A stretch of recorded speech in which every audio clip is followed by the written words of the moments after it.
Soyuz MS-28 ബഹിരാകാശ പേടകം കസാക്കിസ്ഥാനിൽ നിലത്തിറങ്ങി.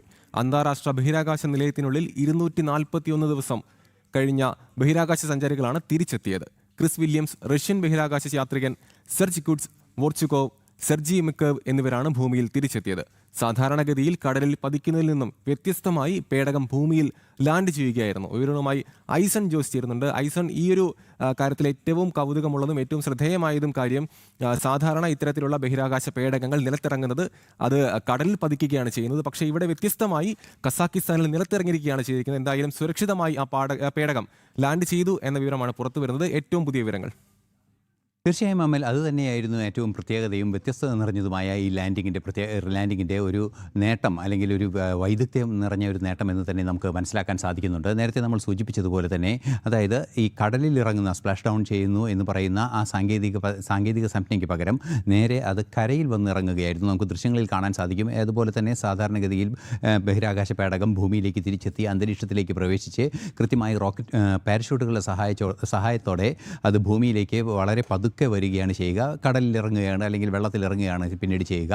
പക്ഷേ ഈ പേടകം എന്ന് പറയുന്നത് സോയൂസ് 28 കരയിലും ഇറങ്ങാനുള്ള സംവിധാനങ്ങൾ അതിനുണ്ട്. അതിന് റെട്രോ റോക്കറ്റുകൾ എന്ന് പറയുന്ന ഒരു സാങ്കേതികവിദ്യ, റെട്രോ റോക്കറ്റ് സാങ്കേതികവിദ്യ പ്രയോജനപ്പെടുത്തി, അതായത് ഈ പേടകം ഭൂമിയിലേക്ക് എത്തുന്നതിന് 8 മുതൽ 1 സെക്കൻഡ് മുൻപ് വരെയുള്ള സമയത്തിനുള്ളിൽ ഒരു ത്രസ്റ്റ്, മുകളിലേക്കൊരു ത്രസ്റ്റ് നൽകി അതിനെ കൃത്യമായി ബാലൻസ് ചെയ്തതിന് ശേഷം ഭൂമിയിൽ ഇറക്കുന്ന ഒരു സംവിധാനമാണിത്. ആ സംവിധാനമാണ് ഇപ്പോൾ കൃത്യമായി പ്രയോഗിക്കുകയും ചെയ്തത്. നമുക്കറിയാവുന്നത്, ദൃശ്യങ്ങളിൽ കാണാവുന്നതാണ്. ഈ ബഹിരാകാശ പേടകം ഭൂമിയിൽ ഇറങ്ങുന്ന സമയത്ത് ഒരു ത്രസ്റ്റ്, അതായത് ഒരു അഗ്നിനാളങ്ങൾ ഉണ്ടാവുകയും അഗ്നിനാളങ്ങളുണ്ടായതിൻ്റെ പുകയെല്ലാം വരികയും ചെയ്യുന്ന ദൃശ്യങ്ങൾ നമുക്ക് കാണാൻ സാധിക്കുന്നുണ്ട്. അത് ഇതുപോലെ തന്നെ 1 സെക്കൻഡ് മുൻപ് ഭൂമിയിൽ എത്തുന്നതിന്, അല്ലെങ്കിൽ ഭൂമിയിൽ ഇറങ്ങി ഭൂമിയിൽ കരയിൽ തൊടുന്നതിന് 1 സെക്കൻഡ് മുമ്പ് കൃത്യമായും ഈ റെട്രോ റോക്കറ്റുകൾ പ്രവർത്തിച്ച് അതിൻ്റെ വരവ്, അതായത് അതിവേഗം ഭൂമിയിൽ പതിക്കുന്നതിന് പകരം മുകളിലേക്കൊരു ത്രസ്റ്റ് നൽകി വളരെ പതുക്കെ കൃത്യമായി ഒരു വസ്തു എടുത്തു വയ്ക്കുന്നത് പോലെ, ഏതെങ്കിലും ഒരു വസ്തു കൃത്യമായി ഒരു പ്രതലത്തിൽ എടുത്തു വയ്ക്കുന്നതിന് കൃത്യമായ രീതിയിൽ ഇറക്കുന്നത് പോലെ, ഹെലികോപ്റ്ററൊക്കെ ഇറങ്ങുന്നത് പോലെ സുരക്ഷിതമായി ഇറങ്ങുന്ന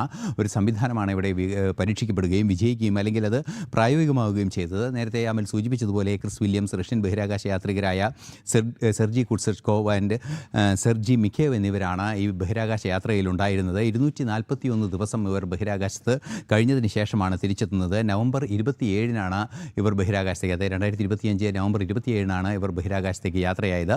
അതിനുശേഷം അന്താരാഷ്ട്ര ബഹിരാകാശ നിലയത്തിൽ 241 ദിവസത്തോളം അവർ പരീക്ഷണങ്ങളിൽ ഏർപ്പെടുകയും അവിടെ കഴിയുകയും ചെയ്തു. അതിനുശേഷമാണ് അവർ തിരിച്ച് ഭൂമിയിലേക്ക് എത്തുന്നത്. തിരിച്ച് ഭൂമിയിലേക്ക് 3.5 മണിക്കൂർ എടുത്തൊരു യാത്രയ്ക്ക് ശേഷമാണ് ഭൂമിയിലെത്തുകയും, ഭൂമിയിലെത്തിയപ്പോൾ അവർ ക്വാറന്റൈനിലാണ്. പരിശീലനങ്ങളും അതുപോലെ തന്നെ റിയൽ ഗ്രാവിറ്റിയിൽ വന്നതിൻ്റെ ചില ശാരീരിക പ്രത്യേകതകൾ കൈകാര്യം ചെയ്യുന്നതിനും നേരിടുന്നതിനും വേണ്ടിയുള്ള പരിശീലനങ്ങളും മറ്റുമായി ആ ക്വാറന്റൈനിലേക്കാണ് അവർ ഇപ്പോൾ പ്രവേശിച്ചിരിക്കുന്നത്. അധികം വൈകാതെ തന്നെ അത് പൂർത്തിയാകുമെന്നും അറിയാൻ സാധിക്കുന്നുണ്ട്. ഏറ്റവും നിർണായകമാകുന്നത് സോയൂസ് 28 ഇപ്പോൾ കരയിലിറങ്ങി, അല്ലെങ്കിൽ കസാഖ്സ്ഥാനിലെ ഒരു പുൽമേട് പോലൊരു പ്രദേശത്ത്, ചെറിയ കുറ്റിച്ചെടികൾ നിറഞ്ഞ അത്തരത്തിലുള്ളൊരു ഭൂപ്രദേശത്ത് വളരെ കൃത്യമായി അത് വന്നിറങ്ങുകയും സുരക്ഷിതരായി ബഹിരാകാശ യാത്രികരെയെല്ലാം പുറത്തിറക്കുകയും ചെയ്തു എന്ന നേട്ടവും ഈ പ്രത്യേക ദൗത്യത്തിന് ഉണ്ട്.